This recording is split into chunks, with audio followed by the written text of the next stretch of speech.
Hello मित्रों, welcome my channel. आज हम लोग जानेंगे महाभारत के बारे में। महाभारत के प्रमुख पात्र और महाभारत युद्ध। इससे हमको युद्ध के बारे में स्पष्ट जानकारी मिलेगी। ये युद्ध किसके किसके बीच हुआ, कौन कौन इसके पात्र थे और युद्ध का कारण क्या था। तो सबसे पहले ये जो महाभारत युद्ध हुआ, इसमें जो शासक लोग थे वो कुरु वंश से बिलोंग करते थे। कुरु वंश की उत्पत्ति की यदि बात करें तो पुराणों के अनुसार ब्रह्मा जी से अत्रि, अत्रि से चंद्रमा, चंद्रमा से बुध, बुध से ईला, ईला से पुरुरवा, वही पुरुरवा जिन पर रामधारी सिंह दिनकर की प्रसिद्ध पुस्तक है आयु, आयु से राजा नहुस, नहुस से याति, याति से पुरु, पुरुरवा का संबंध उर्वशी से था। उर्वशी पर एक चर्चित पुस्तक दिनकर की है, उर्वशी महाकाव्य। पुरु इस तो दिनकर की एक प्रसिद्ध महाकाव्य है उर्वशी, जिसमें उर्वशी और पुरुरवा का वर्णन है। उससे आता है आयु, आयु से राजा नहुस, ययाति, पुरु, इसी वंश में हुए दुष्यंत, भरत और राजा कुरु हुए। उसी वंश में एक राजा हुए शांतनु। तो यहाँ से हम महाभारत को लेकर के चलते हैं और यहाँ से विशेष रूप से हम समझेंगे एक एक पात्र के बारे में और ये महाभारत हुआ कैसे। ये समझने के बाद आपके दिमाग में कंफ्यूजन नहीं रहेगा। तो सबसे पहले हम शांतनु से लेके चलते हैं। हस्तिनापुर का महाराज थे शांतनु। एक बार जंगल में आखेट खेलने गए, तो आखेट को खेलते समय इन्हें गंगा दिखी। तो गंगा से विवाह करने के लिए इन्होंने अपना प्रस्ताव डाला। तो गंगा ने भी अपनी प्रस्ताव डाल दी कि मैं जो करूंगी अपने मन के करूंगी, आप मुझे उसमें दखल अंदाजी नहीं करेंगे, अगर करेंगे उसी दिन मैं आपको छोड़ के चली जाऊंगी। यह बात शांतनु मान गए और गंगा से विवाह कर लिया। ऐसे करते करते करते करते पुत्र जन्म लिया और एक एक पुत्र को गंगा बहाती चली गई नदी में। यह देख देख करके शांतनु बड़े द्रवित होते थे, दुखी होते थे। एक बार नहीं रहा गया, शायद वो 8वां पुत्र था। वहां पर शांतनु ने गंगा को रोक दिए। गंगा को जब रोक दिए तो वह पुत्र भीष्म था। गंगा को तो भीष्म को ले गई, जिसका नाम पहले देवव्रत था। लेकिन यह प्रण करके गई कि जब यह बालक योग्य होगा तो मैं आपके समक्ष इस देवव्रत को रख जाऊंगी। गंगा चली गई अपने लोग। इसके बाद शांतनु दुखी रहने लगे, उदास रहने लगे। फिर एक दिन जंगल की ओर आखेट पर गए। जब आखेट पर गए तो वहां पर एक लड़की दिखी, सत्यावती। सत्यावती को देखने के बाद शांतनु ने विवाह का प्रस्ताव सत्यावती के समक्ष डाला। सत्यावती एक निषाद कन्या थी। तो सत्यावती ने कहा, जो मेरे पिताजी से इसके संबंध में आपको बात करना चाहिए। तो शांतनु सत्यावती के पिता निषाद राज के पास पहुंचे। तो निषाद राज तो बड़े खुश हुए। उन्होंने कहा, भला कौन नहीं चाहेगा जो किसकी पुत्री हस्तिनापुर की रानी और महारानी बने। मैं इस प्रस्ताव को स्वीकार करता हूं, लेकिन मेरी भी एक शर्त है, जो मेरे सत्यावती का जो पुत्र होगा वही उत्तराधिकार मतलब हस्तिनापुर का राजा होगा। यह सुन शांतनु बड़े दुखी हुए। कहा कि यह तो अधिकार देवव्रत का है, जो राजकुमार है, यह अधिकार मैं उनसे नहीं छीन सकता। तब निषाद राज ने कहा, तब मैं विवाह नहीं कर सकता। अब थोड़ा सत्यावती के बारे में जान लेते हैं। सत्यावती कौन थी? सत्यावती एक निषाद कन्या थी, नाव खेती थी। इसके शरीर से मछली का दुर्गंध आता था। लेकिन एक बार जब पराशर ऋषि सत्यावती को देखे और नाव में बैठे तो उन्होंने सत्यावती के समक्ष सहवास का प्रस्ताव डाला। तो सत्यावती भी उनसे कुछ वरदान मांगी और पराशर ऋषि ने इसे मत्स्य के जगह सुगंध की खुशबू इनके बदन से देने का वरदान किया। पराशर ऋषि और सत्यावती के संबंध से जो पहले एक पुत्र था उसका नाम था वेद व्यास। तो इसको यहां पर रखते हैं। फिर शांतनु वापस चले गए अपने महल की ओर, उदास हताश निराश रहने लगे। जब मंत्रियों से यह बात की जानकारी देवव्रत लेना चाहे तो देवव्रत को मंत्री बताया जी सारी घटना की बात बता दी, तो सत्यावती से विवाह करना चाहते हैं। देवव्रत जंगल की ओर प्रस्थान किए, निषाद राज से मिले। निषाद राज को बोले ये सत्यावती मेरी माता होगी, आप सत्यावती को मेरे हवाले कीजिए। लेकिन उन्होंने कहा कि आपके पिताजी ने आपको कुछ प्रस्ताव नहीं बताया? तो देवव्रत ने कहा नहीं। तो सारी बातें निषाद राज ने देवव्रत को बताई।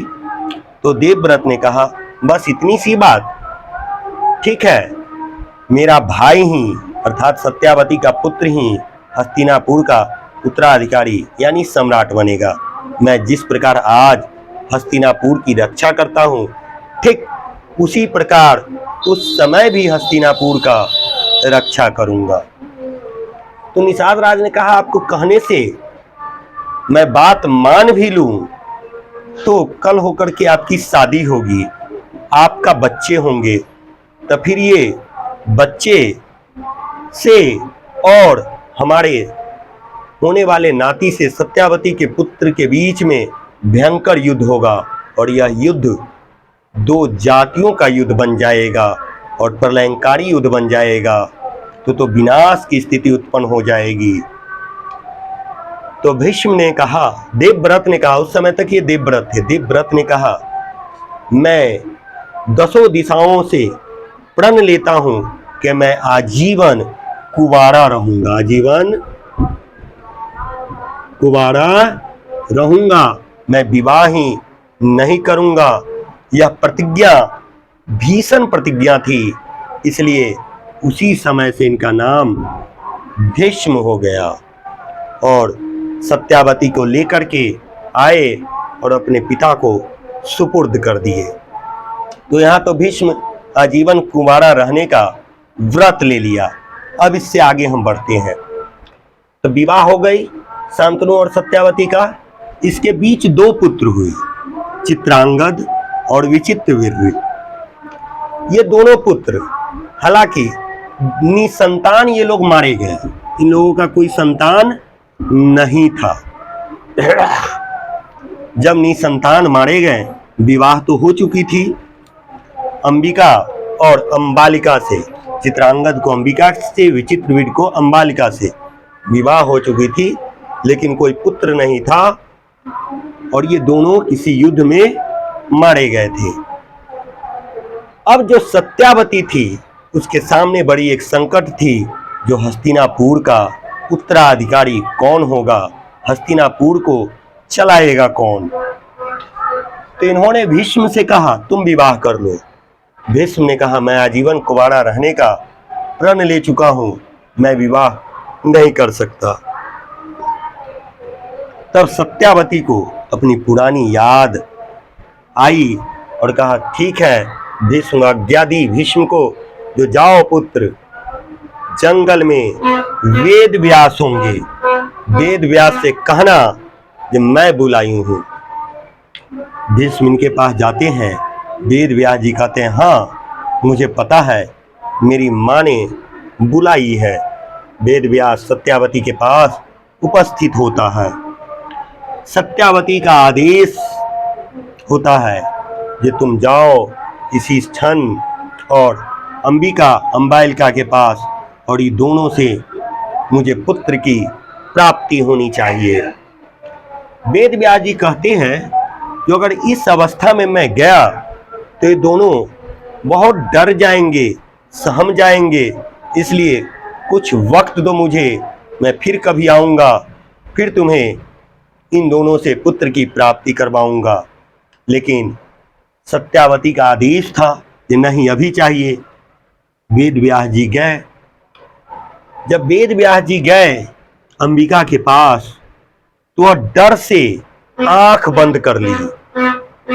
जब डर से आंख बंद कर ली और अंबिका के पास जब गए, तो बहुत सी सहम सी गई, डर सी गई।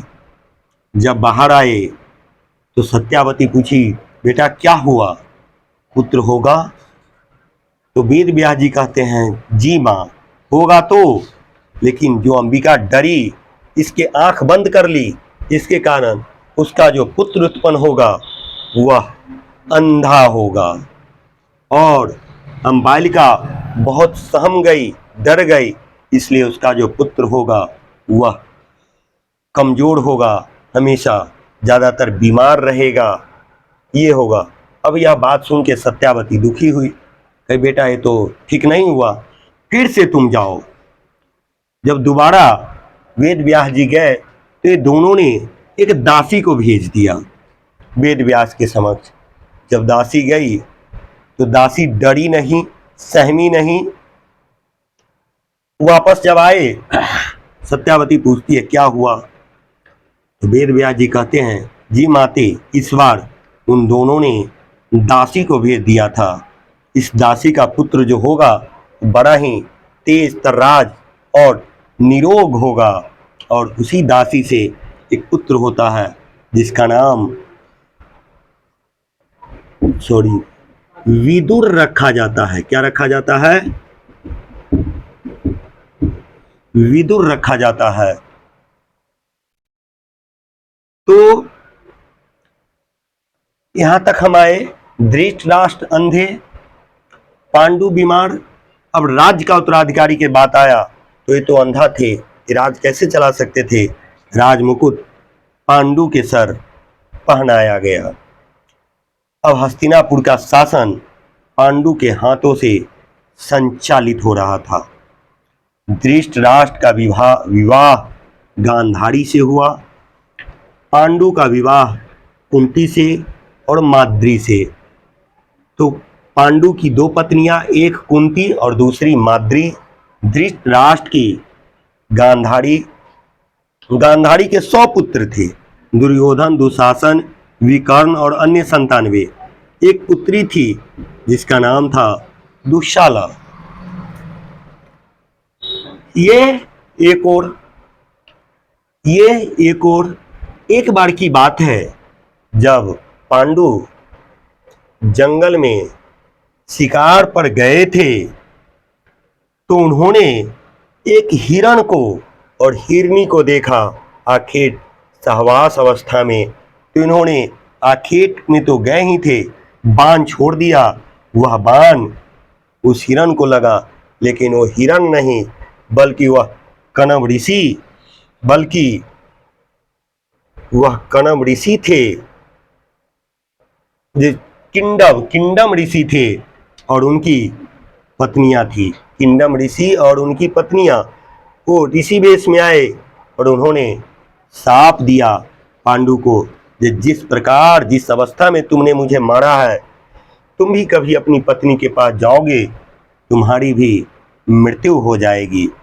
यह बात से पांडु इतना सहम गया को अपने राजपाट को छोड़ करके वह वन गमन, जंगल गमन के लिए चला गया, चलने के लिए उत्सुक हो गया। निर्णय लिया। जब जंगल में जाने लगे तो कुंती और माद्री भी बोली, हम आपके बिना नहीं रह सकते, हम भी आपके साथ जंगल में चलेंगे।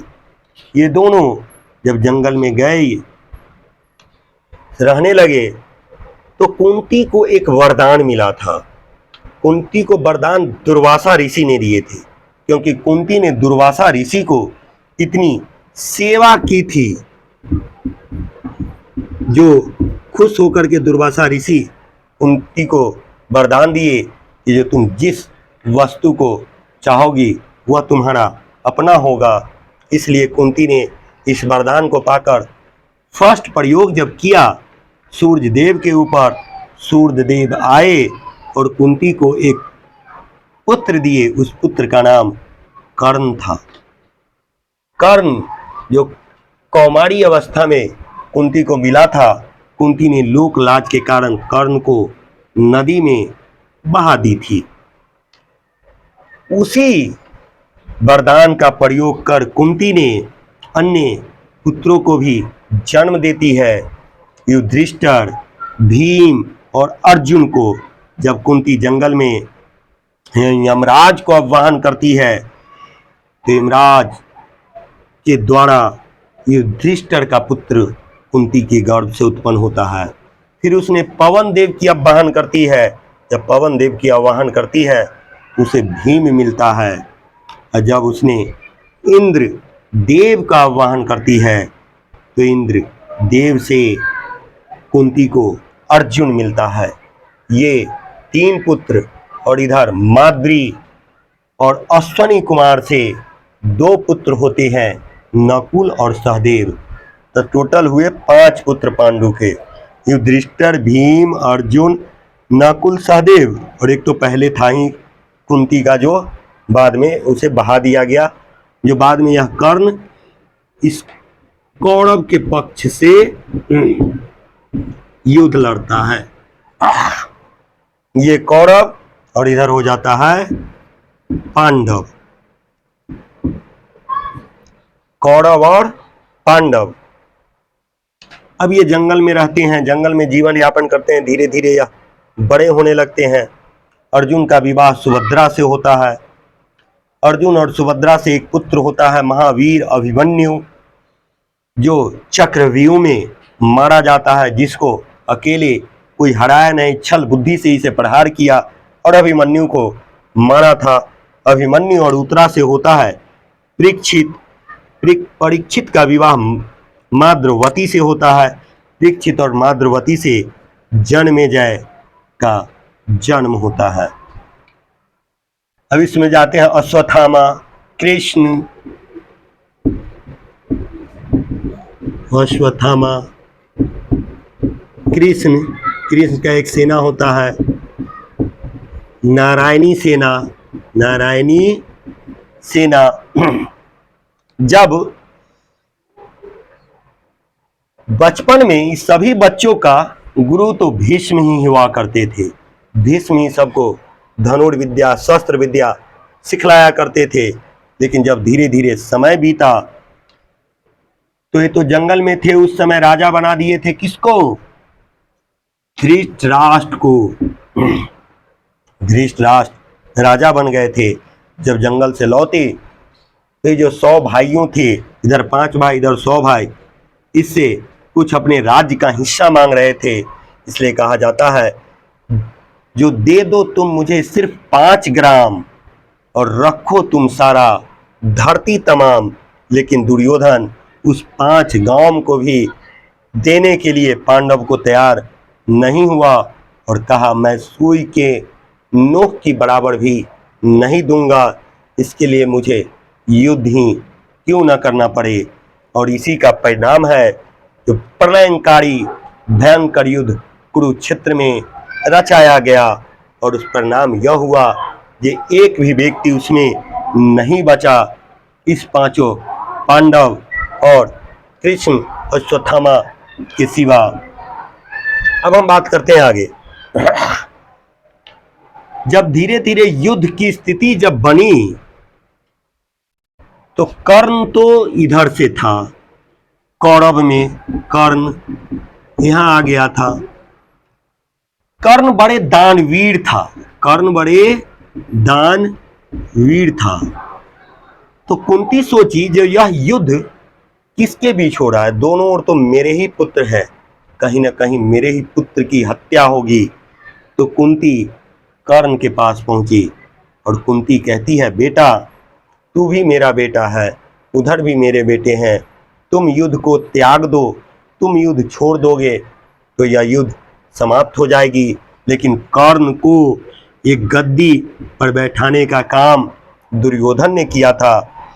तो कर्ण कैसे इसके साथ नाइंसाफी नमक हरामी करता। कहा ना, मैंने जिसको वचन दे दिया हूं वो तो मैं पूरा करूंगा। तो कुंती कहती है, बेटा मैंने सुना था तुम्हारे द्वार से आज तक न कोई खाली गया है न कोई जाता है, लेकिन मैं आज तुम्हारे दर से खाली जा रही हूँ। तब कर्ण दानवीर कहता है, मैं तो एक खोटा सिक्का हूँ, मुझे लेकर क्या करोगी, आंचल में मैल कहाँ धरोगी, तुम तो महारानी हस्तिनापुर की रानी हो, अगर यह सोचती समझती तो मुझे नदी में तुम नहीं बहाती। और सूर्य देव इसे कवच और कुंडल साथ में दिया था।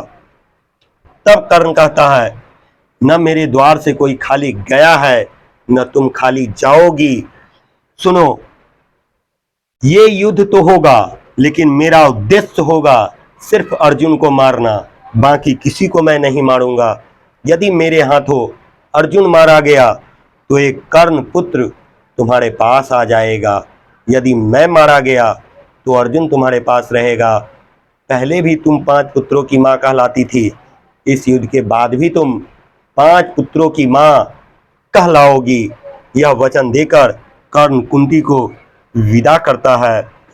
युद्ध की स्थिति बन जाती है। तो आता है केशव के पास, कृष्ण के पास, दुर्योधन भी, अर्जुन भी। दुर्योधन आता है, सर के पास समक्ष बैठता है, कहता है, केशव इस महाभारत के युद्ध में तुम मेरा साथ दोगे।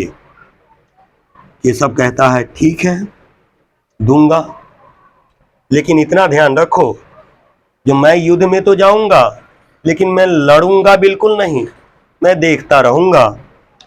लेकिन मेरे पास एक नारायणी सेना है, इस नारायणी सेना को ले जाओगे तो ये युद्ध लड़ेगी, लेकिन मैं नहीं लड़ूंगा। बोलो क्या चाहिए, मैं चाहिए या मेरी सेना चाहिए? दुर्योधन सोचता है, जब ये लड़ेगा ही नहीं तो इसको ले जाके क्या होगा, चलो इसकी सेना ले चलते हैं। तो कौरव अपनी तरफ केशव की नारायणी सेना ले जाता है।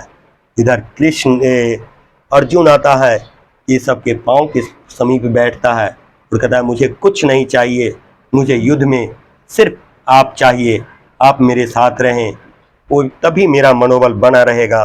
तो केशव अर्जुन के सारथी बन के महाभारत के युद्ध में उपस्थित होते हैं और 2 कौरव और पांडव के बीच ये युद्ध छिड़ जाता है। धृतराष्ट्र को युद्ध का समाचार संजय के द्वारा दिव्य दृष्टि दिया गया था।